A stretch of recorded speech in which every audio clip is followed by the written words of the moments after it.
சமத்துவத்தை முதலில் தமிழ்நாட்டில் இந்தியாவுக்கே கொண்டு வந்தது சினிமா கொட்டைகள் தாங்க. இந்த மவுத் டாக்ல தான் ஒரு படம் ஓடுன்றதை தயவுசெய்து இங்கே எல்லாரும் புரிஞ்சுக்கணும். குறிப்பிட்ட ஜாதியத்தை பெருமையாக நீ பேசுகிறப்ப மாற்று ஜாதியினர் எல்லாம் போட்டு எடுக்கிறான். நான் 300 ரூபா குத்துவோம், அழுகையும் வலியும் பார்க்க வேண்டியது எனக்கு தேவையே கிடையாது.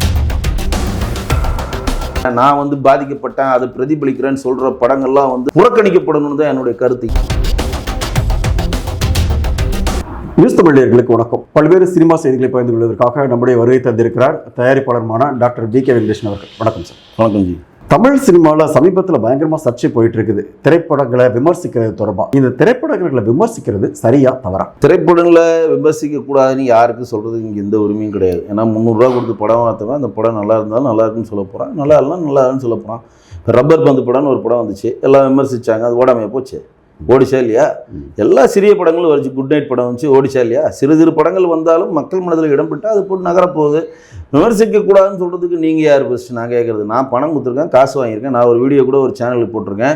என்னை என் மூளையை மழுங்கடிச்சு என்னை ஏமாற்றி இந்த படம் ஆஹா ஓஹோ உலகத்தரமான பக்கம், தீடி படம், அந்த படம், இந்த படம்னு சொல்லி என்னை மழுங்கடிச்சு என்னை உள்ளே கொண்டு போய் உட்கார வச்சு என்னுடைய 1000 ரூபாயை வாங்கி பட்டை நாமம் போட்டு என்னை வெளியே அனுப்புறீங்க. என்னுடைய பணத்தை திருப்பி தரணும், கேரண்டி வேணும்ல. இனிமேல் நாங்கள் என்ன கேட்குறோம், எல்லா விஷயத்தையும் நாங்கள் என்ன கேட்குறோன்னா, இனிமேல் நீங்கள் ஒரு படத்தை பற்றி வெளியே பொது வழியில் விளம்பரம் பண்ணிங்கன்னா அந்த படத்தை பற்றி பார்த்தவங்களுக்கு கேரண்டி கொடுங்க. இன்றைக்கி ஒரு அயன் பாக்ஸ் 500 ரூபாய்க்கு போனாலும் 2 வருஷம் கேரண்டி இருக்குங்க. இன்றைக்கி ஒரு படம், ஒரு சாமானியன் போய் ஒரு படம் பார்க்கணும்னா 1000 ரூபாயிலேருந்து 2000 ரூபா வேணுங்க. 2000 ரூபா கீழே போட்ட மாதிரி அவன் டைமையும் சேர்த்து தின்றானா இல்லையா? அதில் சொல்கிறாங்க நீங்கள் ஏன் படம் பார்க்க வரீங்கன்னு. ஏன்னா சும்மா இல்லாமல் எனக்கு இந்த படம் இப்படி இருக்க போகுது, உலகத்தரத்தில் இருக்க போகுது, 2000 கோடி வசூல் பண்ண போகுது, இந்த மாதிரி ஒரு படமே கிடையாது, அவதாருக்கு நிகராக இருக்க போகுது, ஹாலிவுட்டுக்கு நிகராக இருக்க போகுது, அப்படி இப்படின்னா நீங்கள் ஆட்டோமேட்டிக்காக இங்கே இந்த மண் சினிமா மண்ணுங்க. திரையுலகத்தை சேர்ந்தவர்கள் பல பேர் ஜாம்பவனில் உருவாக்கின மண் தான் தமிழ்நாடு மண். இந்த மண்ணில் அப்படி சொன்னோன்னா அவன் என்ன பண்ணுறான், இருக்கிற வேலையெல்லாம் விட்டு லீவு போடு. இன்றைக்கி 4 மணி 9 மணிக்கு படம் ரிலீஸ் ஆகல, 4 மணிக்கு எங்கே ரிலீஸ் ஆகுது? கேரளா ரிலீஸ் ஆகுது, வா கேரளாவுக்கு போகலாம். பெங்களூர் ரிலீஸ் ஆகுதா, வா பெங்களூருக்கு போகலாம். வா நகரில் ரிலீஸ் ஆகுதா, நகரிக்கு போகலான்னு சொல்லிட்டு அந்த படத்தை பார்க்க எல்லாத்தையும் கடந்து அவன் போயிருக்கானா, அந்த படத்தை அவன் எவ்வளோ லவ் பண்ணியிருப்பான். அவனை நீங்கள் உள்ளே கூட்டு உங்களுக்கு பட்டை நாமம் போட்டால் ஏமாற்றி வெளியே அனுப்பிச்சிக்கிட்டா வெளியில் தத்து தான் செய்வான். அதாவது இங்கே குற்றச்சாட்டு எப்படி இருக்குன்னு பார்த்தீங்கன்னா, திட்டமிட்டு வதந்திகளை பரப்பி ஒரு படத்தை வெற்றிகரமாக ஓட விடாமல் தடுக்கிறாங்க, ஒரு சில பேர் தடுக்கிறாங்க அப்படிங்கிற குற்றச்சாட்டு அதிகமாக முன்வைக்கும். உண்மையிலே அப்படி திட்டமிட்டு வதந்தி பரப்புறவங்க கும்பல்லாம் இருக்கிறாங்களா? இல்லை, முதல்ல ஒரு விஷயம் தெரிஞ்சுங்க. ஒரு படத்தை நீங்கள் ஓட வைக்கணும்னா அந்த படத்துக்கு போஸ்டர் மூலம் ஓடாது, நீங்கள் கொடுக்குற விளம்பரம் மூலம் ஓடாது, நீங்கள் கொடுக்குற பிரம்மாண்டத்தை காட்டி ஓட வைக்க முடியாது. நீங்கள் பிரம்மாண்டத்தில் ஓடனா இந்தியன் 2 ஏன் ஃபெயிலியர் ஆகுது? எப்பவுமே ஒரு படம் ஓடும், மவுத் டாக்கில் ஓடும். இன்றைக்கி சேது படம் ரிலீஸ் ஆகி 10 நாள் பார்க்க ஆள் இல்லை, அதுக்கப்புறம் தான் மவுத் டாக்ல வெளியே போகுது. அழகின்ற தங்கர் பச்சான் படம் ஃபர்ஸ்ட்டு வெள்ளிக்கிழமை போகிறாங்க, அடுத்த வெள்ளிக்கிழமை தூக்குறாங்க சில தேட்டரில் பார்க்க ஆள் கிடையாது. அதுக்கப்புறம் மவுத் டாக்ல போகுது. மிகப்பெரிய கம்யூனிகேஷன் ஒரு படம் நல்லா இருக்குன்றது மவுத் டாக் தான். மச்சி அந்த படம் நல்லா இருக்கு பாரு, ஆனால் அப்பா அந்த படம் நல்லா இருக்குப்பா, நீங்கள் போய் பாருங்கப்பா, அம்மா இந்த படம் ரொம்ப நல்லா இருக்குமா, டீசெண்டாக எடுத்துருக்காங்க, நீங்கள் ஒரு வாட்டி பாருங்கம்மா. இந்த மவுத் டாக் இருந்தால், இந்த மவுத் டாக்ல தான் ஒரு படம் ஓடுன்றதை தயவுசெய்து இங்கே எல்லாரும் புரிஞ்சுக்கணும். தவிர வெங்கடேஷ் நினைச்சாலோ நீங்கள் நினைச்சாலோ ஒரு படத்தை ஸ்டாப் பண்ணவே முடியாது, யாராலையும் தடுக்க முடியாது. ஒரு படம் வெற்றி அடையதை யாராலையும் தடுக்க முடியாதுங்க, நல்லா தெரிஞ்சுக்கங்க. முதலாக இந்தியாவில் சமத்துவத்தை தீண்டாமை இல்லாத ஒரு கட்டமைப்பை கொண்டு வந்தது சினிமா கொட்டைகள் மட்டும்தான். இங்கே நிறைய பேருக்கு அது தெரியாது. அன்றைக்கி கோயில் உள்ள போக முடியாதுன்னு வானுங்க, டீ கடை உள்ள போக முடியாதுன்னு வானுங்க, பஸ்ஸில் ஏறினா குத்தணுவானுங்க, குளத்தில் குளிச்சா குத்தணுவாங்க, ட்ரெஸ்ஸு போட்டால் குத்தணுவானுங்க. ஆனால் சினிமா தேட்டரில் போனால் சரிசமமாக எல்லாம் உட்காருவான். அவனுக்கு 1 ரூபா டிக்கெட்டா, நீ இப்போ இங்கே உட்காரு, நீ 3 ரூபா டிக்கெட் வாங்கினா இங்கே உட்காரு, 5 ரூபா டிக்கெட் வாங்கினா இங்கே உட்காரு. இங்கே நீ என்ன ஜாதி, என்ன மதம், நீ எந்த சமுதாயத்தை சேர்ந்தவன், எந்த ஊர்லேருந்து வந்திருக்குன்னு எந்த பாகுபாடும் இல்லாமல் சமத்துவத்தை முதலில் தமிழ்நாட்டில் இந்தியாவுக்கே கொண்டு வந்தது சினிமா கொட்டைகள் தாங்க. அப்போ அந்த சினிமாவில் போய் நீங்கள் எதுக்கு இந்த விஷயத்தெல்லாம் பேசுறீங்கன்றது சொல்லுவோமா இல்லையா? நான் கேட்கறது ஒரே விஷயம், நீ சின்ன வயசுல பட்ட வலி கஷ்டத்தை, உன்னுடைய துன்பத்தை பார்க்கறதுக்கு எனக்கு இஷ்டம் கிடையாது. என் காசை நான் அதில் வேஸ்ட் பண்ண முடியாது. எனக்கு ஜாலியாக இருக்கணும், அந்த படம் என்டர்டைன்மெண்ட் மூவியாக இருக்கணும், அந்த படம் மிகப்பெரிய லெவலில் எனக்கு சந்தோஷத்தை கொடுக்கணும், அந்த சந்தோஷத்தோடு நான் வெளியே போகணும். நானே துக்கத்துலேருந்து நீ ஒரு துக்கத்தை கொடுக்கறதுக்கு நீ என்ன பாசமலர் சிவாஜி சாவித்திரி படமாக எடுக்கிற? ஸோ உங்களுடைய ஜாதி பெருமைகளை பேசுகிற படங்கள் தவிர்க்கப்படணும். உன்னுடைய வழிகளை, உன்னுடைய ஜாதி மூலம் நீ பட்ட கஷ்டங்களை பிரதிபலிக்கிற படங்கள் தவிர்க்கப்படணும். ஜனரஞ்சகமான படங்கள் இருந்தால் மட்டும்தான் இங்கே இப்போ திரையுலகம் ஆரோக்கியமாக இருக்கும். இதில் நீங்கள் சொல்கிறபடி பார்த்தா அது ஒரு நியாயமான ரீசன் தான். ஆனால் சில திரைப்பட நடிகர்கள் வந்து பொது கருத்தை சொல்கிறேங்கிற பேரில் ஏதாவது கருத்துக்களை சொல்கிறது கூட படத்தில் பிரதிபலிக்குது அப்படிங்கிற ஒரு விஷயம் தெரியுது. இது எந்த அளவுக்கு சாத்தியம்? முதல்ல இங்கே இருக்கக்கூடிய திரைப்பட நடிகர்லாம் ஒரு விஷயத்தை புரிஞ்சுக்கணும். அதாவது நீங்கள் வந்து ஒரு அரசியல் கட்சி சார்ந்து இருக்கிறீங்க, ஒரு ஒரு டிசைனை நோக்கி நகர்றீங்க அப்படின்னு நீங்கள் டிசைன் பண்ணிங்கன்னா நீங்கள் வந்து அரசியலுக்குள்ளே சினிமாவுக்குள்ளே வரவே கூடாது. சினிமாவுக்குள்ளே வந்துட்டிங்கன்னா எல்லா தரப்பு மக்களும் விரும்பக்கூடிய ஹீரோவாக தான் நீங்கள் இருக்கணும்.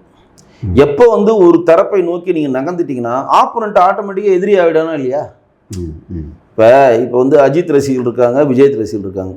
விஜய் ரசிகர்கள் அஜித் ரசிகர் திட்டுவாங்க, அஜித் ரசிகர்கள் விஜய் ரசிகர் திட்டுவாங்க. ஆனால் ரெண்டு பேருமே என்ன பண்ணுவாங்க? விஜய் படத்தையும் பார்ப்பாங்க, அஜித் படத்தையும் பார்ப்பாங்க. இது வந்து ரசிகர்களுக்கான உள்ள சண்டை.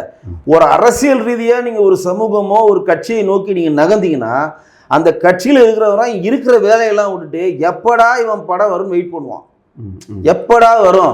அப்போ நீ அப்படி சொன்னியே, நீ இப்படி சொன்னியே, நீ அது பண்ணியே, நீ வந்து சதானத்துக்கு ஏற்ற மாதிரி பேசுனியே, இன்னைக்கு வந்து நீயே கோயிலில் உட்காந்துட்டு அங்கே போய் உண்டக்கட்டி வாங்கிட்டு உட்காந்துருக்கேன்ட்டு போடுறான் ஒருத்தன். நீ வந்து புதிய தேசிய கல்விக் கொள்கை, சூர்யாவை தான் சொல்கிறேன், புதிய தேசிய கல்விக் கொள்கையை பற்றி பேச வேண்டியவர் யார்? தமிழ்நாட்டில் இருக்கக்கூடிய கட்சிகளாக இருக்கக்கூடிய திமுக பேசலாம், அதிமுக பேசலாம், மார்க்சிஸ்ட் கம்யூனிஸ்டோ, இந்தியன் கம்யூனிஸ்டோ, நாம் தமிழர் கட்சியோ, வாழ்முறை கட்சியோ, தமிழ்நாட்டில் இருக்கக்கூடிய அரசியல் கட்சிகள் பேசதாங்க அவங்க இருக்கிறாங்க. சம்பந்தமே இல்லாமல் நீட் எதிர்ப்பை பற்றி நீ ஏன் பேசுகிற? புதிய கல்விகளுக்கு நீ ஏன் பேசுகிற? கார்த்திக் வந்து என்வாரன்மெண்ட் இம்பாக்ட் அசஸ்மெண்ட் போது விவசாயத்துக்கான திட்டங்களை பற்றி பொது வழியில் பேசுகிறாரு. சூர்யாவுடைய ஒய்ஃபாக இருக்கக்கூடிய ஜோதி அவர் வந்து ஜெய்ப்பூர் அரண்மனை மாதிரி நீங்கள் மின்னுது ராஜராஜ சோழன் கட்டிய அந்த பிரகதீஸ்வரர், தஞ்சை பிரகதீஸ்வரர் ஆலயம், அதுக்கு ஆப்போசிட்டில் இருக்கக்கூடிய தஞ்சாவூர் மருத்துவமனை கேட்பாடு கிடக்குது, அதோட மெயின்டெனன்ஸை இதில் செலவு பண்ணுங்கன்னு சொல்லி கோயிலுடைய இதை டச் பண்ணி இங்கே உள்ள நுழைக்கிறப்ப ஆட்டோமேட்டிக்காக அவங்களுக்கு எதிரிகள் உருவாகிறாங்களா இல்லையா? நான் சொல்கிறது திமுக காரங்களுக்கு கம்பெடுத்து சுற்றின அந்த வீராதி வீரர்கள், சூராதி சூரர்கள், ஓல்சேகர் ராஜாவாகட்டும், திரு சித்தார்த் ஆகட்டும், திரு சூர்யா ஆகட்டும், திரு ஐஸ்வர்யா ஆகட்டும், ஒரு 20 டிக்கெட் இருந்தாங்களா இல்லையா? ராம் ஆகட்டும், வெற்றிமாறன், இவங்கெல்லாம் கம்பத்து சுற்றினாங்களா இல்லையா? இப்போ அவங்களாம் எங்கே போகிறானுங்க? ஹிந்தி தெரியாது போடாதுன்னு ரோட்டில் போகிற ஆர்டிஸ்ட்லாம் டிஷர்ட்டை போட்டு ஹிந்தி தெரியாதுன்னு போடாதுன்னு சீன் காட்டினானுங்களா? இப்போ திமுக ஆட்சியில் தேனும் பாலும் ஓடுதா? இப்போ கேட்பாங்களா இல்லையா? சித்தார்த் கேட்டார்ல, ஐ ஸ்லாப் யூன்னு சொன்னார்ல யோகி ஆதித்யநாத் யூபியில் அவர் கொரோனா டைமில், மருந்து எங்கே, ஊசி எங்கே, மருந்து எங்கே, கொரோனா மருந்து எங்கே அப்படின்னு கேட்டார்ல. இன்னைக்கு வாயை தந்து கேள்றா கூமுட்டா அப்படின்னு கேட்பாங்களா இல்லையா? இன்னைக்கு சித்தார்த் படம் ஏன் தமிழ்நாட்டில் நகர மாட்டேங்குது? நீங்கள் எங்களுக்கு நீங்கள் திமுகவுடைய சொம்பு தூக்கியாக இருந்து உங்களுடைய பொதுவெளியில் உங்களுடைய இதை விதைக்கிறீர்களோ அதற்கான எதிர்வினையை அவர்களுக்கு பிடிக்காதவர்கள் ஆற்றுவார்கள். இதில் என்ன இருக்குது? அப்போ நான் என்ன சொல்கிறேன், நீ எல்லாருக்குமான நண்பனாயிரு, நீ எல்லாருக்கான ஒரு உற்ற தோழனாரு, நீ எல்லாருக்கான ஒரு சினிமா நடிகனாகரு. நீ ஒரு தரப்பை நீங்கள் குஷிப்படுத்தணும்னு பார்த்தா ஒரு எதிரியை நீ மறைமுகமாக உருவாக்கிக்கிற. அப்படி இல்லை, நான் எதிரியை உருவாக்குவேன், நான் புதிய தேசிய கல்விக் கொள்கையை எதிர்க்கிறேன், நான் வந்து என்வரன்மெண்ட் இம்பாக்ட் அசஸ்மெண்ட்டை எதிர்க்கிறேன், திருப்பதி கோயிலில் வந்து ஜாதிப்பாடு பார்க்குறாங்கன்னு சிவகுமார் சொன்னதை எதிர்க்கிறேன், கோயிலில் வந்து தஞ்சை பெரிய கோயிலுக்கும் பிரகதீஸ்வரர் ஆலயம் இருக்கக்கூடிய கோயிலை மெயின்டைன் பண்ணுற காசை தஞ்சை மருத்துவமனைக்கு செலவு பண்ணணும்னு சொல்கிறத எதிர்க்கிறேன்னு பேசணும்னு நீங்கள் முடிவு பண்ணிட்டா சினிமாவை உழுத்து மூடிட்டு ஒரு கட்சியை ஆரம்பிச்சுட்டு வெளியில் வந்து பேசு. அப்ப உனக்கான ரசிகர்கள் அங்க இருப்பாங்க. இங்கேயும் வேணும், அங்கேயும் வேணும், இங்கேயும் வாய் வைப்பேன், அங்கேயும் வாய் வைப்பேனா எல்லாருக்கான சூழ்நிலையை வெயிட் பண்ணுவாங்க. நல்லா கேளுங்க, ஒரு அந்த அரசியல் கட்சிகள் உங்களுக்கு துரோகம் எழுத்து கொண்டே இருந்தா அவர்களுக்கான உரிமையை, அவர்களுக்கான அதிகாரத்தை, அவர்களுக்கான கோபத்தை தேர்தலில் காட்டுவாங்க. குத்தி வெளியே சொல்லுவாங்க. இன்னைக்கு உத்தவ் தாக்கரே நீங்க மும்பையில் காணாம போறதுக்கு அவ்வளோ வெறுப்பு.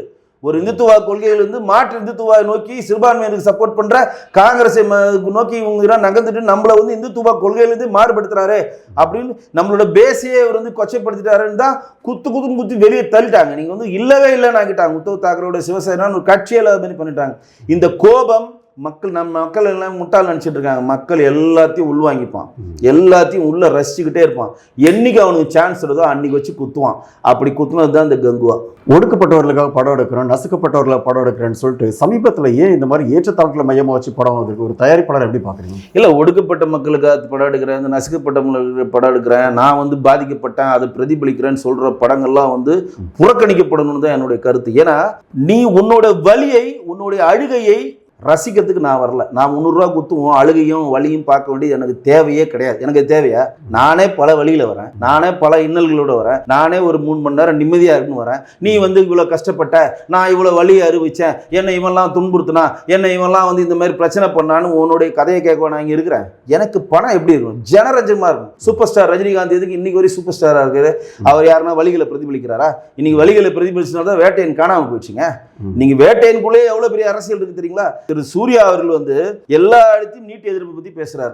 நீட் மூலம் வந்து எல்லா பெரிய பெரிய இன்ஸ்டியூட்ஸ்லாம் அமௌண்ட் வந்து பெருசா சம்பாதிக்கிறாங்க, இந்த நீட்டை நம்ம ஒழிக்கிறதுக்கான எல்லா இதுலையும் முன்னெடுக்கணும் சூர்யா அவர்கள் பேசுறாரு இல்லையா? அந்த சூர்யாவுக்கு நீட்டை பற்றியான மொத்த வடிவத்தை எழுதி கொடுத்தது யார் நீங்க நிறைய பேருக்கு தெரியாது. பத்திரிகையாளரும் ஊடகவியா இருந்த திரு ஞானவேல் தான். யாரு? ஜெய்பீம் எடுத்த ஞானவேல் தான் எழுதி தராரு. இதை வந்து நேரடியா ஒரு நபர் சொன்னாங்கன்னா ஏத்துக்க மாட்டாங்க, ஒரு பவர்ஃபுல்லான ஒரு ஆள் சொன்னா ஏத்துப்பாங்கன்னு தான் இதை கதையை மூலமா வச்சு வேட்டையன்ல ரஜினி மூலம் வச்சு சொல்ல வச்சாங்க. ஆனா மக்கள் ஏத்துக்கிட்டாங்களா? ஏத்துக்க மாட்டாங்க. நீங்க எவ்வளவு பெரிய விஷயங்களும் ஏத்துக்க மாட்டாங்க. திணிப்புன்றது வேற, கொள்கைன்றது வேற. நீங்க இன்னைக்கு இருக்கக்கூடிய பல டைரக்டர் வந்து தன் ஜாதி பெருமைகளை பேசலாம். ஒரு டைரக்டர், ஒரு நடிகர் டைரக்டர் வந்து ஒரு இடத்துல போய் நாங்க ஆண்ட பரம்பரை இன்னைக்கு அவனை தேடிட்டு இருக்காங்க. இன்னைக்கு தமிழ் திரையுலகத்தில் அவரை தேடிட்டு இருக்காங்க. கேஸ் வாங்கி துபாயில வந்து மறைச்சு இன்னைக்கு வந்துட்டு தேடிட்டு இருக்காங்க அவரை. ஒருத்தர் நாங்க இவ்வளவு வழிகளை அழிச்சோம், ராஜராஜ சோழன் இவ்வளவு துன்புறுத்தினாரு, எங்கள் மேல் ஜாதி மக்கள்லாம் சேர்ந்து இது பண்ணாங்க அது பண்ணாங்கன்னா அவங்க ஒரு வழியில சொல்றாங்க. நான் கேட்கறது சினிமான்றது எல்லா தரப்பு மக்களும் முதலாக இந்தியாவில் சமத்துவத்தை தீண்டாமை இல்லாத ஒரு கட்டமைப்பை கொண்டு வந்தது சினிமா கொட்டைகள் மட்டும்தான். இங்க நிறைய பேருக்கு அது தெரியாது. அன்னைக்கு கோயில் உள்ள போக முடியாதுன்னு வாங்க, டீ கடை உள்ள போக முடியாதுன்னு வாங்க, பஸ்ல ஏறினா குத்தானுவானுங்க, குளத்துல குளிச்சா குத்தானுவாங்க, ட்ரெஸ் போட்டா குத்தானுவானுங்க. ஆனா சினிமா தியேட்டர்ல போனா சரிசமமா எல்லாம் உட்காருவான். அவனுக்கு 1 ரூபா டிக்கெட்டா நீ போய் இங்கே உட்காரு, நீ 3 ரூபா டிக்கெட் வாங்கினா இங்கே உட்காரு, 5 ரூபா டிக்கெட் வாங்கினா இங்கே உட்காரு, இங்க நீ என்ன ஜாதி என்ன மதம், நீ எந்த சமுதாயத்தை சேர்ந்தவன், எந்த ஊர்ல இருந்து வந்திருக்குன்னு எந்த பாகுபாடும் இல்லாமல் சமத்துவத்தை முதலில் தமிழ்நாட்டில் இந்தியாவுக்கே கொண்டு வந்தது சினிமா கொட்டைகள் தாங்க. அப்ப அந்த சினிமாவில் போய் நீங்க எதுக்கு இந்த விஷயத்தெல்லாம் பேசுறீங்கன்றது சொல்லுவோமா இல்லையா? நான் கேட்கறது ஒரே விஷயம், நீ சின்ன வயசுல பட்ட வலி கஷ்டத்தை உன்னுடைய துன்பத்தை பார்க்கறதுக்கு எனக்கு இஷ்டம் கிடையாது. என் காசை நான் அதில் வேஸ்ட் பண்ண முடியாது. எனக்கு ஜாலியாக இருக்கணும், அந்த படம் என்டர்டைன்மெண்ட் மூவியாக இருக்கணும், அந்த படம் வந்து மிகப்பெரிய லெவலில் எனக்கு சந்தோஷத்தை கொடுக்கணும், அந்த சந்தோஷத்தோடு நான் வெளியே போகணும்.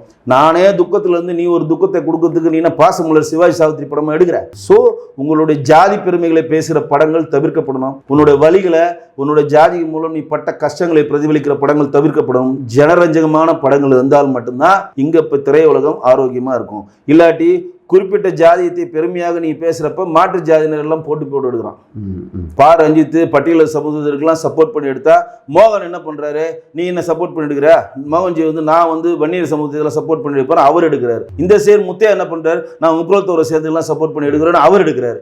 இந்த ஒரு ஜாதியை நோக்கி நகருது. மதன் பிரபுசாலா என்ன பண்ணுவாரு? நாங்க வந்து கிறிஸ்தவ மதத்தை சேர்ந்து ஜீசஸ் லவ் ஜீசஸ் சொல்லிட்டு நான் ஜீசஸ் சம்பந்தமா தான் எல்லாரும் இது அப்படி எடுப்பேன்னு சொல்லி பிரபுசாலவன் போன்ற ஆட்கள் அதுக்கு நகர்றாங்க. அப்ப இங்க தமிழ் சினிமா வந்து ரொம்ப ஆரோக்கியமான போக்கில் எல்லோரும் அண்ணன் தம்பியாக பழகி கொண்டிருந்த சினிமா இப்பொழுது ஜாதியால் பிளவிட்டு இருக்குது அப்படின்றதுதான். இன்னைக்கு இளையராஜா எந்த ஜாதின்னு எவனும் கேட்டதில்லை.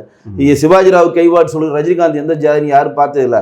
திரு ஜெயலலிதா அம்மையார் எந்த ஜாதின்னு யாரும் பார்த்ததில்லை. கண்டியில் பிறந்து இலங்கையில் கண்டியில் பிறந்து பிறப்பால் மலையாளியா இருந்த திரு எம்ஜிஆர் அவர் தான் தமிழ்நாட்டில் வந்து 10 வருஷம் ஆண்டாருங்க. அவர் எந்த ஜாதின்னு எந்த மதத்தை சேர்ந்தவர் யாருன்னா பார்த்தோமா? கிடையவே கிடையாது. அந்த மாதிரி காலங்கள்ல இந்த போக்கு ரொம்ப அதிகமா இருக்கு. அதுக்கு சப்போர்ட்டும் பண்றாங்க. அந்த மாதிரி படங்கள் ஓட வைக்க கூடாதுன்ற என்னுடைய கருத்து. தமிழ் சினிமா தொடர்பாக நிறைய கருத்துக்களை பகிர்ந்திருக்காங்க. நன்றி.